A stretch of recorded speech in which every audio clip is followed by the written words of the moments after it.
Hey now, it's Brace for Impact, and I'm your host, Mike Gilbert, and I'm going solo on that ass, but it's still the same. We're talking TNA wrestling, and man, we got some stuff to talk about. I actually did a couple of podcasts about the Motor City Machine Guns this week, but apparently there's still more. I thought maybe I'd be done by Saturday, but no. But of course, they had their tapings last night in Philadelphia. And I there's no real like crazy updates other than it did come out I think on PW Insider that they are expected to leave, that they are on their way out, and that's disappointing. That that is incredibly disappointing because like I was saying earlier this week, and I don't want to keep rehashing it. The Motor City Machine Guns are like when you think of TNA, they're they're like two of the guys that you think of. And we did this whole TNA relaunch that's based off of nostalgia, um, and you're removing part of the fabric of what makes TNA by not re-signing them. Now they did offer them per date deals, right? So instead of locking them down to exclusive contracts, they're just like, okay, hey, what's your guys' independent rate? We'll bring you in for that, like per date, but we're not going to commit to you. But please commit to us. Like we would appreciate if you commit to us, but we're just not going to commit to you. And some people, like some talents actually like that. And one of those talents are returned last night to the tapings, and I'll get to that in a little bit. Some talents, like, they prefer that. They don't want to be locked into anybody. They want to be able to kind of come and go as they please. Other talents, they like that paycheck coming to the mailbox every week, or they like that, they like their check hitting that hitting their bank account every week. I don't think people actually get their paychecks mailed to them anymore. I at least I have not in over 20 years, by the way. When I worked at Pizza Hut, I think it was like every Tuesday. Yeah, it was on Tuesdays. So every Tuesday you'd report into work and they would hand you an envelope with your paycheck in it. That was I want to say circa 2001, 2002. But since I've been in the military, they're like, no, you have to give us your bank account number because we're not giving you paychecks, or it's just gonna go hit. It's gonna hit your bank account. I was like, oh wow, how futuristic. That was in 2004. But sorry, old man stories today. But yeah, I'm gonna. I got this from the Observer website. Dave didn't really have any TNA updates in his newsletter this week, so I assumed that there would be something on this, but he didn't have anything extra on this. But Josh Nation has a report here that he aggregated from PW Insider. It says PW Insider first reported the news Friday, adding that some within TNA expect the duo, Motor City Machine Guns, to exit the company, while others are hoping they can keep both men. So nothing is definitive at this point. It says the two are currently part of the Time Machine faction with Kushida and have been teasing a potential heel turn for Shelley due to recent losing skid within the group. TNA is holding 2 nights of TV tapings this weekend. Okay. Following this weekend, the next TNA event is April 20th for Rebellion pay-per-view, and the two don't have matches announced for that show yet. Would likely take shape this weekend if they plan to appear. Well, at this point, they're not there. I don't think they're going to be at Rebellion because they're going to be in Toronto the next night. Now, could they get there? Yeah, it'd be a tough day to fly from Vegas to Toronto, but it's doable. So like they would have to probably take off like right after Rebellion was over, like take a red eye and get over there. But you could do it. It's not like it's an impossible thing to do. So if they were, they could possibly be at Rebellion, but as of right now, they're not. They're not booked for it. It says the 40-year-old Shelley held the TNA World Title from June 2023 through this past January. Lost to Moose, 3-time TNA Tag Team Champion with Sabin. He's also held the X Division title. Made his TNA debut in 2004. 42-year-old Sabin debuted for the company in 2003 during the NWA TNA days and has held the X Division title 10 times, the TNA Tag Team titles 3 times, and the TNA World title once for a short run in 2013. Shelley has filed for trademarks on both Motor City Machine Guns name and MCMG. So yeah, there's nothing definitive at this point saying that they're going to be gone completely, but I think most are like a lot of people are expecting them to be out. I think a lot of people are expecting them to be out. And I'm gonna get into a little bit of spoiler here. I'm not gonna try to give any details. So if you don't want to hear what happened in Philadelphia last night, feel free to mute. Um, so I'm gonna give you a countdown: 5, 4, 3, 2, 1. So last night at the taping, they both had singles matches, and they both lost. If that doesn't tell you that they're probably on their way out, I don't know what will. Saban also lost. Not this past week, not last night or 2 nights ago on Impact, but he also lost to Ali. The funny thing is, yeah, he lost, but he lost in storyline fashion. And Alex Shelley won his match. And so that's the weird thing. Like this whole thing just, came out of the blue. That they were leaving. Because if you've been watching the TV, they've been actively engaged in one of the more interesting storylines out there. And that's like it tells me that the left hand doesn't know what the right hand's doing. Because if you think someone's going to be on their way out, you're not really going to take a lot of your TV time telling stories about them. So something tells me that they felt like they would be able to, like the people writing that, like on the creative team, didn't see this thing coming. And they didn't really maybe they didn't know the dates were coming up, or management didn't communicate to them. It's like, hey, look, don't get behind these guys because we're not able to work out a deal. Maybe don't dedicate so much TV time to telling stories about them both turning heel, because it'll be a waste of your time.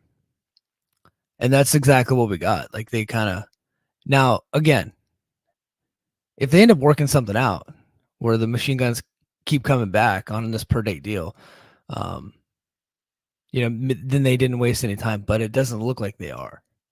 It really doesn't. I think once they hit free agency, yeah, they'll probably work some indies, but I think AEW picks them up pretty quick, to be honest with you.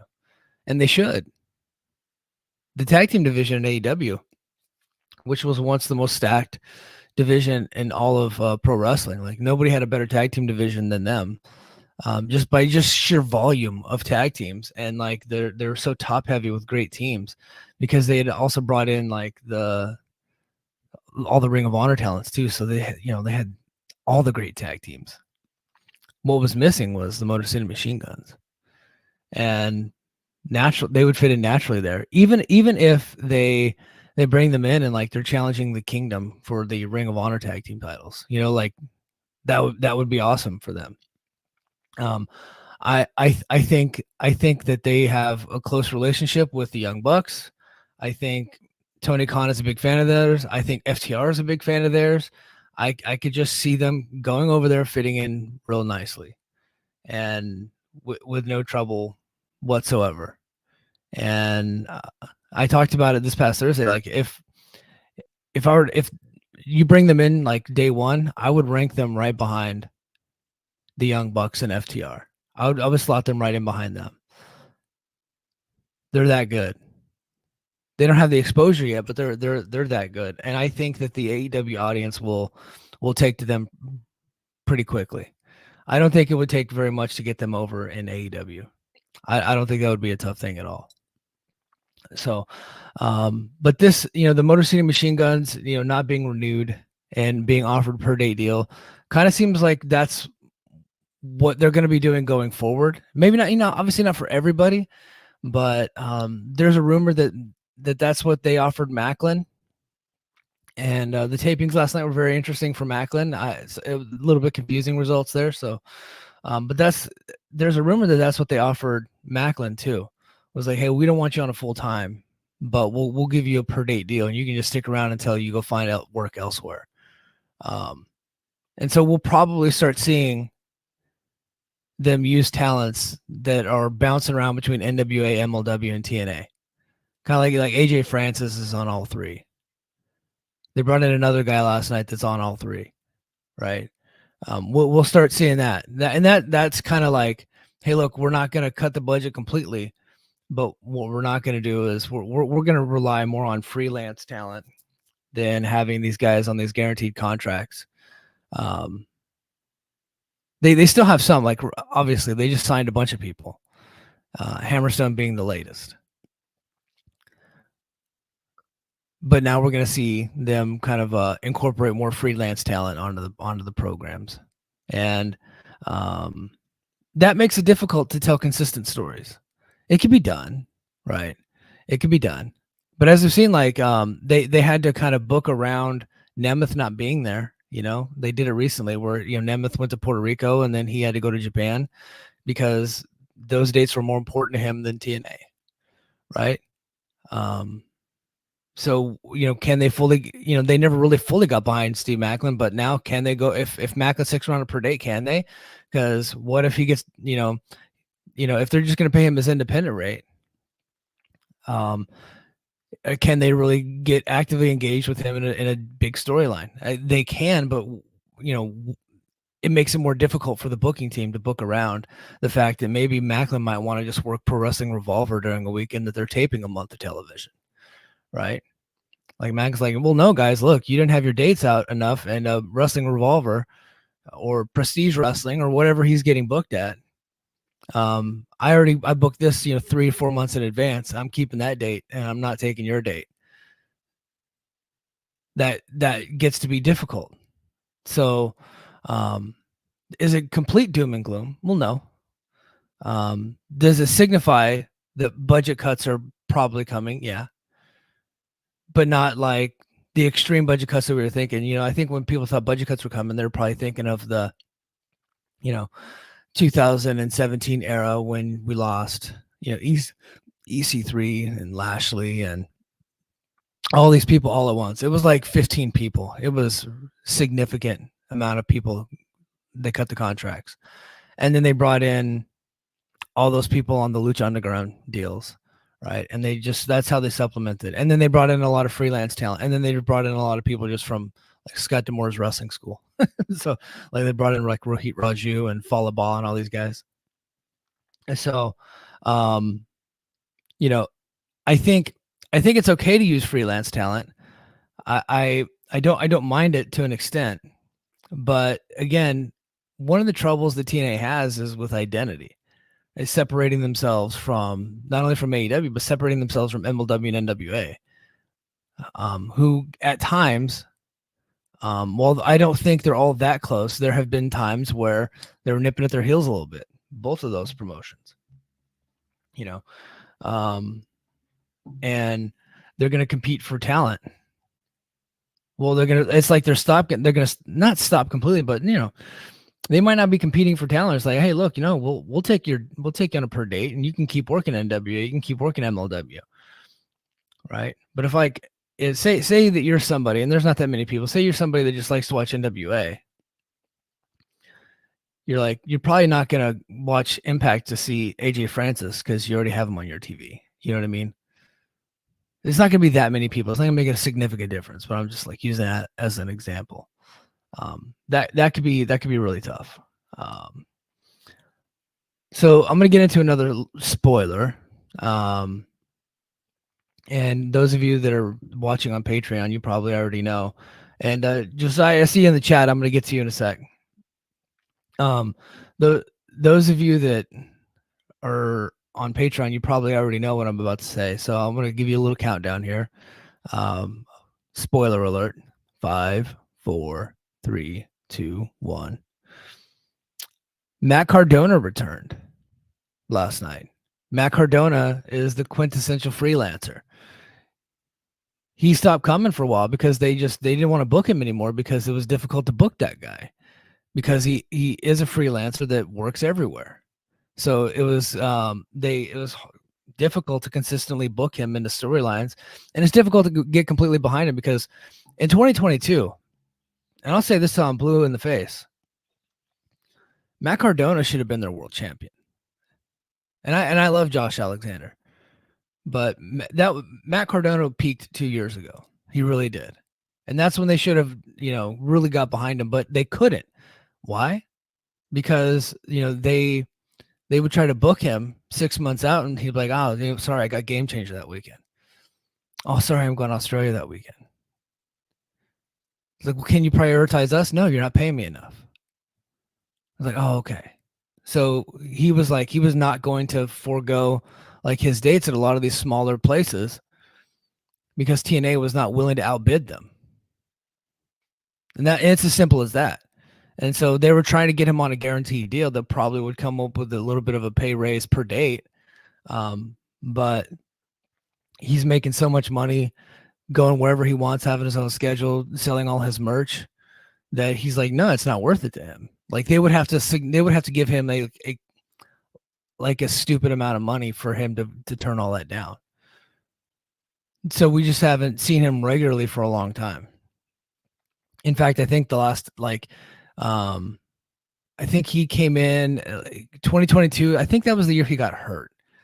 So 2021, he come in. I think he debuted in 2021. And then later that year, or like a year from then, they like in 2022 they flipped him heel, and that was really when they should have got behind him. Once they flipped him heel, that's really when they should have got behind him. And then, but they kind of they had a difficult time doing that, and then he ends up getting hurt at some point. He returns. I think he wins a digital media title, and he ends up losing it to Jordan Grace, I believe, in that Dot Combat match. And then we would just see him show up in we saw him show up at the Bound for Glory, like the gauntlet for the gold or whatever they call it, the call your shot gauntlet. We just would see him show up then, right? So I think he's returned on that like a couple of times. In 2022, when he returned, he had come back from injury. Like he actually stuck around for a little bit, and then he took off. Like he stuck around from like October to like first quarter of 2023, and then we didn't see him again until Bound for Glory. And then he was there that one night, was a big part of that match, and he just didn't come back. And then he returned last night. Now what he's doing does signify that he's coming in for a prime position. I don't want to get into the actual spoilers like of what he actually did, but from what I read, he's actually not coming in to be in a prime position. So this is, again, you can't really get behind him because he works everywhere. In fact, tonight, so they have 2 nights of tapings in Philadelphia, and tonight Cardona is wrestling Danhausen somewhere else in Game Changer. And there's a problem with booking freelancers right there. You can't get consistent dates on them. You just can't. And so for them to try to rely on that could be tough for them. It has its pros and cons. Pros, you don't have to pay them whether they show up or not, right? They're not getting guaranteed money every week. When they're hurt, when guys aren't guaranteed contracts, when they're hurt and when they don't work, you still pay them, right? So that's pro, right? When you're just using per day talent. If they're hurt and they can't show for the date, so you just don't pay them. Even though you booked them out for the date, but they got hurt somewhere else, you just don't pay them. Now, if they get hurt on your show, I think you probably pay them. I don't know how that works. I don't know how that works with TNA. I know if like somebody got hurt like on a Wrestling Revolver show, they're hitting GoFundMe to get help. They're not like Wrestling Revolver, like they're not going to take care of them. I think TNA would probably take care of them, right? But yeah, Matt Cardona himself, he is back. Again, he's back. He's not in a prime position, so I don't know what it's going to look like just for him going forward and how often he's going to come back. That asshole Sean Ross Sapp said that he had like a story, and but they never posted it to Patreon. So if anything drops, I'm sure Dobby the Brain Heenan or Gerard, a big new distribution deal himself, Ryan will tell me. But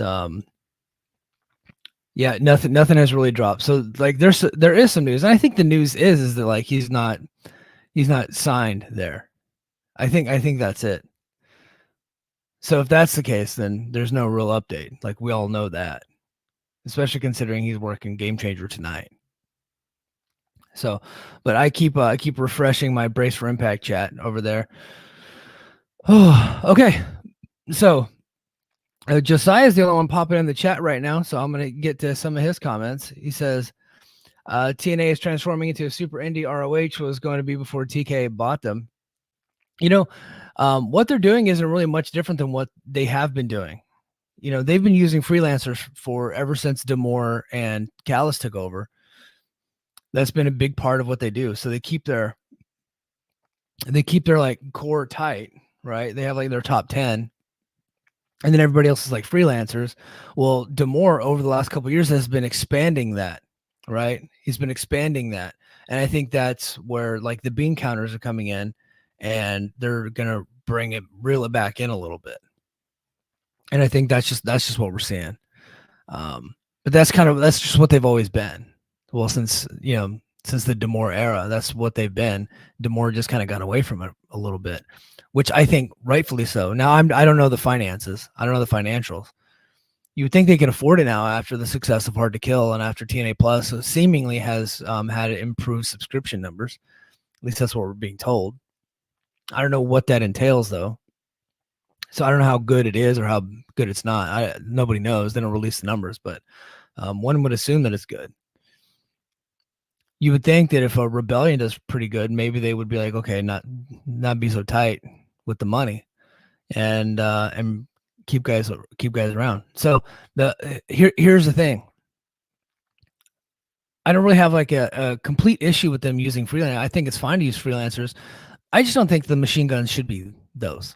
Like, I think you prioritize the guns, because I feel like they're very important to the company, and we're just going to let them walk. We're going to let them walk right into AEW. Like that's my issue. But the bean counters don't care. They just like return on investment. Machine guns aren't draws, and that's true. They're just not. They never have been. They're going to go to Tony Khan. They're not going to draw there either. They're just not. But people are going to like them, and it's going to be fun to watch them on TV. So when you think of it from a business perspective, machine guns have never been a draw. They just haven't, and that sucks. But I think that you should still prioritize them because of how vital they are to the identity of the company. People don't think about stuff like that. So you put the machine guns on a poster, are you going to sell more tickets? Probably not. But the people that come there, that come to the show, they do expect them to be there. And you might start losing part of that identity. When you lose part of that identity, you start losing part of that core base, right? And I think that's the trouble going forward. And then he also says that that it was the machine guns that basically mentored the Young Bucks. Yeah, I mean, you see a lot of the Young Bucks. You see a lot of the machine guns in the Young Bucks in their game. Absolutely. And then he says, I agree, the guns shouldn't be freelancers. There's no problem using them. Some guys on some AEW guys on lower tiers are basically freelancers too. They just give priority dates to AEW. Yeah. All right. Well, that was it for all of the TNA news. So there was one more debut, but I'm not going to spoil it. But there's one more debut in the women's division, the Knockouts division. The Knockouts division is looking rough, by the way. It is like we're dire times, which is why, and they brought in a freelancer for the taping, and she's needed, right? And it wasn't Camille. If it was Camille, I would just say Camille. So it's not anything that I feel the need to like break the news on, or like to make a big deal on this episode. But a good solid person to be bringing into the company that is very much going to be a freelancer. So you're not going to get all the dates on them. Hell, they might even work through Rebellion and call it good after that, which is kind of what we see sometimes. But the Knockouts division is tough right now. There's no excitement in that division. And this person will bring a little bit, but not much excitement. They need to bring in somebody like a Camille. The problem is are they going to give Camille a contract? Camille wants a contract. She's not gonna. If she was cool to do per date, she would still be doing NWA dates at this point. She'd have already been she probably would have already been on TNA. She probably would have already been in MLW, right? The triumvirate of freelance, like just bouncing around between those three promotions. She would have already been doing that. I think she is the type that wants the contract. At least that's like my read on the situation, which is why she's been out for so long. Is because she's looking for a deal somewhere. So, but they did bring in another knockout. I don't know how long they're sticking around. I don't think they're signed. They're not signed. Look, that just seems to be what they're doing. They're not signing people right now. After Hammerstone, that was it. So we'll see. Never speak in absolutes, especially with this company, because every time we think it's doom and gloom, they surprise you, right? I don't think that this reverses the trend, like Cardona coming. I don't think that reverses anything, right? Had a tough week with the Machine Guns news. I don't think that bringing in Matt Cardona on a per date deal, not in a prime position, that doesn't reverse anything. Reverse my opinion. I still think that, now we're starting to see the budget cuts type of stuff. You know what I mean? All right, well, let's get into the episode. Another good episode this week. I thought these Windsor tapings were pretty good. Production, it looked a little cleaner, but I think it's like they filmed it in like 480. Like, and am I the only one that noticed that? I don't watch on Access anymore, so I watch on YouTube. My YouTube, like when I put on YouTube videos, they're usually pretty clean. So I think it was just the whole certain, maybe the company that they used there, because TNA cheap asses, they probably use like some local kids to do it, and they brought in some shitty cameras. That's what it seems to me. But they fixed the color correcting, which is basic. Like, good job, you did the basic thing, but it looks like just the equipment was shitty. So, but the opening match was Mustafa Ali's Rebellion Referendum. That is a mouthful. X Division #1 contenders match. We had Jake Something defeating finally we get to see Leon Slater, Kevin Knight, Alan Angels, Jason Hodge, and Chris Bay. Leon Slater was not in Philly last night. So I don't know if he's in Philly tonight, but he was not at the taping last night. I have confirmed. I think that means by him going to Canada and doing the taping in Canada, I think that just means that the reason why we haven't been seeing him is because it's a visa issue and you can get to Canada easier. So they probably just they brought him in because a lot of us were questioning hey, what's going on with this guy?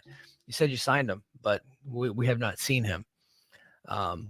But yeah, they brought in Leon, and clearly, I mean, he looked amazing. At one point, Leon and Kevin Knight were going at it, and I was like, two things struck me seeing them go at it.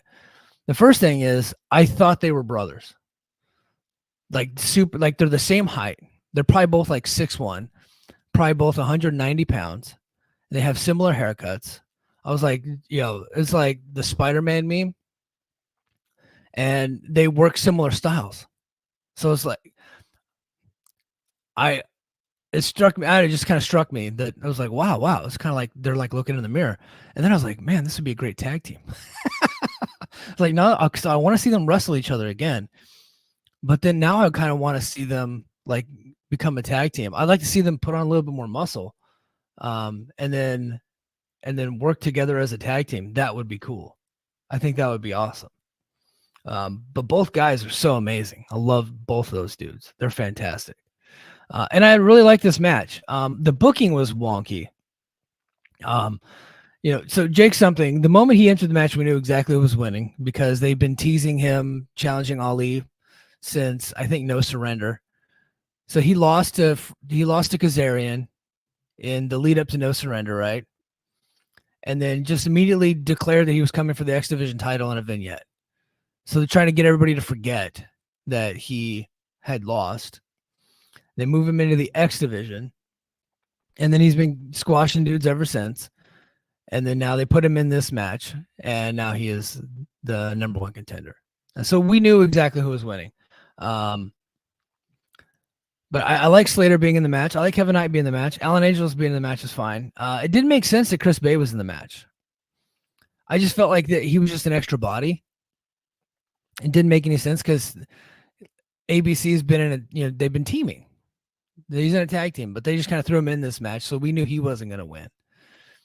Jason Hotch identified himself as someone that's not going to win because John Skyler said Jason's only in the match to prevent people from winning. So like that was just kind of a gimmick.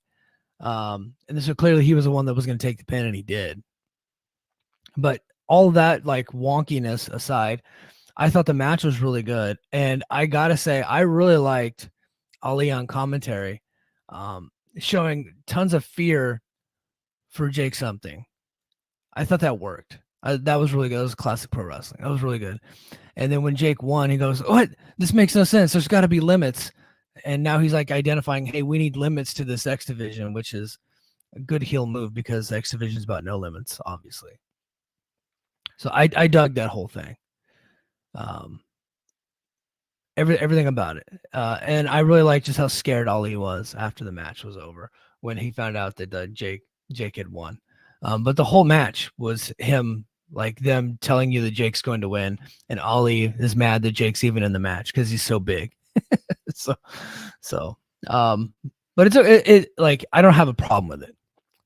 So I hope nobody thinks that I had to. I actually really enjoyed it. Next, we go to Dirty Dango, Oleg, and Alpha Bravo. They're in a park, and Dango threw a tantrum for the recent failures, and he was livid, having to cut a promo in Windsor, calling it Detroit's stupid cousin. That's probably pretty true. Dango then scolded Prudius for losing to Josh Alexander, and then Prudius stormed out. So Prudius is now gone. That's how they wrote him off. He essentially got fired or he quit. He is off the roster page, no longer coming back. So that freed up some cap space to bring in Matt Cardona.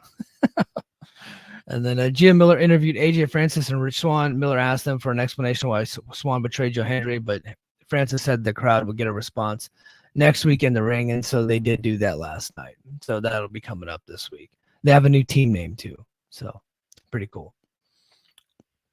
And Diener came to the ring. Okay, I'm curious to hear what everybody thinks about this Diener promo. The Diener came to the ring and cut a promo where he blamed the disintegration of the Violent by Design and the failure of the design on himself, saying the best decision he ever made was to become a wrestling fan at 5 years old. And then Diener said whatever he would do now was the fans' decision. This was awful. This is like Diener is not a bad promo. He's not. He's like good delivery, but nothing about this was interesting. And now he's like, every move I make is going to be the fans' decision. And some of it worked because of where they were at. They were in Windsor. I don't think he's from there, but I know that I think that's just where he like spends a lot of his career. Like I know he's a Scott D'Amore guy, Border City guy. So clearly he was going to be a little bit over. But this gimmick is stupid. It really is. It's death. It might have got over a little bit in Windsor. It's not getting over anywhere else. Yeah, I could tell that he's starting to grow his beard back a little bit. Like he's probably going to go back to doing like that redneck Trailer Park Boys type gimmick. But this was dumb. I was just like, what are we doing with like, why are we trying to push, like do a story with Diener as a babyface now? Like Diener's a good wrestler. He should just be standing in the ring waiting for the stars to come in, and he should have, make them look good. But instead we're doing this. I thought that when Scott D'Amore went away, that some of his cronies would not be on television as much, but Diener's still there. I think he's a producer too, so he like produces matches, so they're going to keep him around. But he's not a bad worker. He's a good worker, but he's just not an interesting person. And the Grizzly Young Vets came to the ring and told Diener to leave, but Diener stopped himself. And Diener asked if he should stay and confront the GYV to the fans, and they of course cheered. And GYV started beating down Diener before the Time Splitters made the save, leading to their match. And another good match. Surprising ending considering what we know about Alex Shelley. Shelley and Kushida won. Kushida got the pin. I think that's a mistake now in hindsight, but they were telling a story. James Drake and Zach Gibson are probably on per date deals too. So it's like, the only guy in the match that's contracted at this point is Kushida, so that's probably why he got the victory. But I think with Shelley not going to be around, and Kevin Knight probably doing some more X Division stuff. Maybe you get behind the Grizzly Young Vets again. I know they had their tag team title shots, but now we're just doing 50-50 with those guys. Tom Hannafin had a sit-down interview with Alex Hammerstone. This was fucking great, by the way. This was awesome. Everything about it ruled. Hammerstone is fantastic, by the way. Best hire of the year so far. He was sitting down with Hammerstone. Hammerstone said that his signing with TNA was a long time coming. Said he's been told he was not ready for a taping for Impact. In 20, he was on Explosion in 2018. Gave him a chip on his shoulder. Hammerstone said he was extremely excited about facing the standard of TNA and Josh Alexander at Hard to Kill. Saying he was close to winning the match. Hammerstone spoke about his win against Alexander at TNA Sacrifice, where he bragged about not only beating Alexander and taking his red headgear and promised to use it as a trophy from here on out. I loved this promo, and from what I saw from the spoilers, I love everything about what he's got going on going forward. No spoilers there. I just like, from what I hear from the spoilers, he is awesome. He was awesome last night. Hammerstone rules, by the way. I love this signing. And now they can look in that they can get fully behind him because he's on contract. So the show goes off a cliff here. Digital Media Championship. Crazy Steve defeats PCO. Finish came when Khan attacked PCO ringside, where he slammed PCO on the backdrop driver onto a stack of seated chairs. This thing was okay, and then you got dipshit Khan showing up, right? Wearing his truck driver gear. And it's like, dude, like, nobody wants you here. Why are you walking out? Why can't we get rid of this fuck? Like, we lost Oleg. We got to keep this idiot around. Fathead. Ruin the match. I was actually looking forward to Steve and PCO, but didn't work. We just had to have Khan. Khan had to be involved. Loser.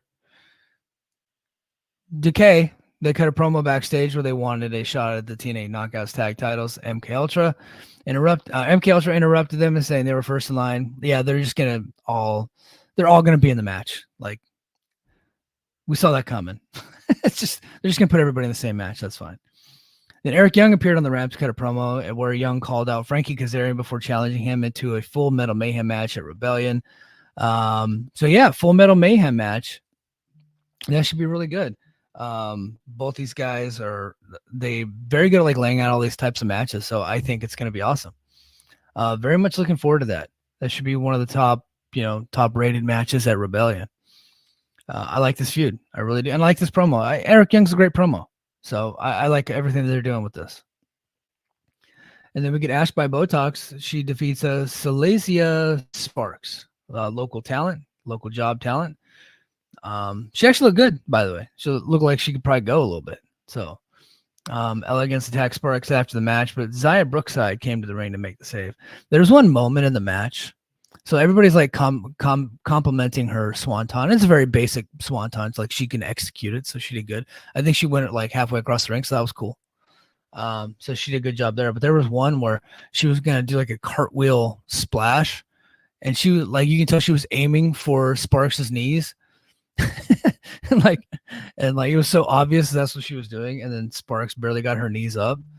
She didn't even need to move her legs because that's where Ash by Elegance was landing anyway. So just kind of a botch that they probably should have cut out. This thing was taped weeks ago. They probably could have cut it out, but they didn't. And then Nick Nemeth came to the ring to cut a promo where he said that he would not take the opportunity for granted to take the TNA World Title from Moose. Then the system came out. The system came out looking like $1 million. Moose grabs the mic and says that that Nemeth has proved throughout his career that there's one thing he can't beat, and that's the system. And there was a mic drop, and that's all he said. And it was awesome. We didn't need to get a 10-minute promo. He just came out, said what he had to say, hit the music, and then they walked out. That was way more effective than if Moose just sat there reciting lines.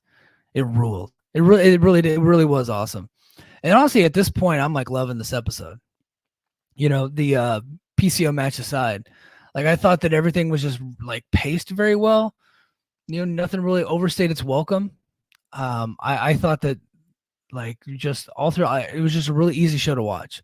It was very fun. I'm really enjoying the show at this point. And then we get to the main event, and that continued because I thought that Jordan Grace and Tasha Steeles, naturally they had to have the match because at Sacrifice, Jordan pinned. I think Jordan pinned Xia Brookside, if I remember correctly. So that's why they're having this match. So they got to keep that going. But I thought that they had a really good match. It was only 10 minutes, but I thought it was really good.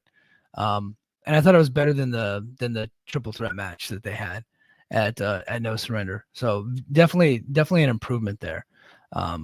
But another good episode. TNA always has good episodes, so there's no surprise.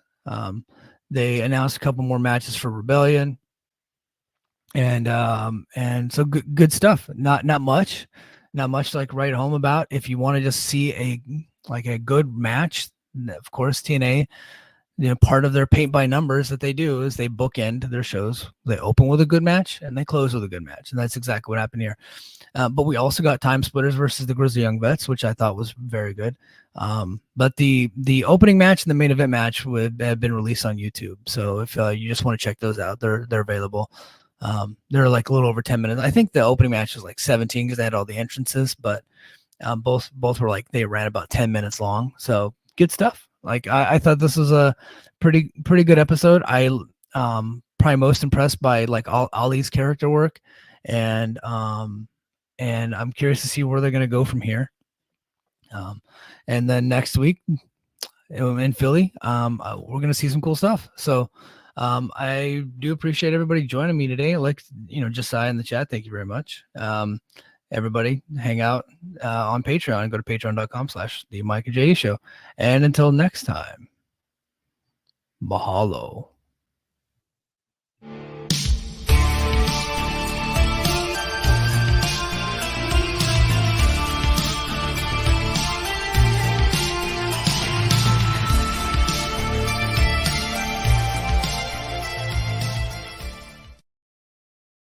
Putting away the dishes all by myself, and I need to put away the knives with you. Okay, I'll help you. I told Mom